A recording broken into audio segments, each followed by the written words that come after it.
Project Restoration, Jeremiah 23 and Hood.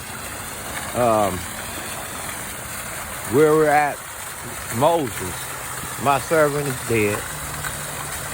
God used him to part the Red Sea. And now we said we were looking at Joshua 1 and the Joshua generation in 2021. And we're saying and believing that the keys and the weapons and the tools and tactics through prayer, the word, fasting, all of that, money will be a part of the weaponry in the arsenal. They had something in their hand. When you read Joshua 1, there was weapons, not the Lord raining plagues, not the old way of deliverance, cloud, fire by night. This was going to take each member in their place with the weapon in their hand.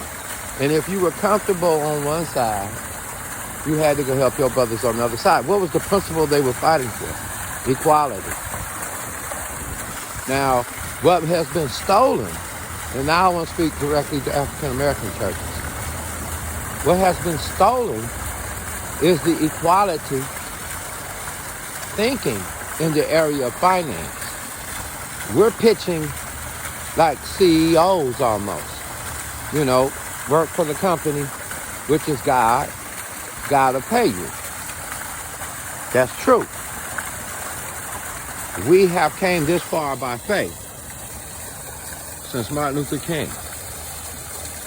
Now we have to turn that faith loose like Joshua and them did to dealing with natural things.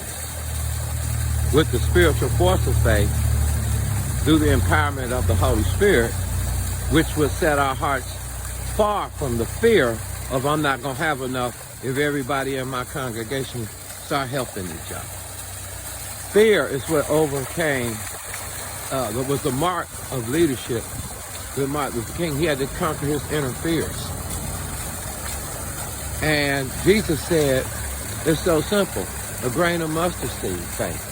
Just to start cooking dinners.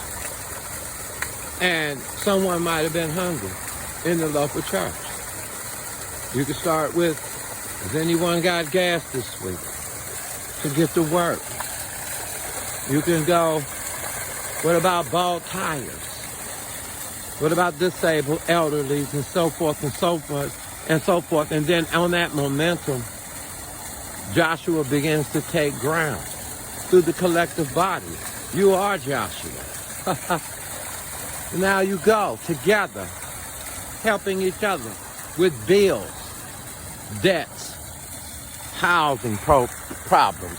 Whether you buy mass land, rebuild, or you help pay off debts that are already accumulated. The church must lean that way. The old way will not work. If they see the gap between the rich and the poor, which is clear right now in our local church,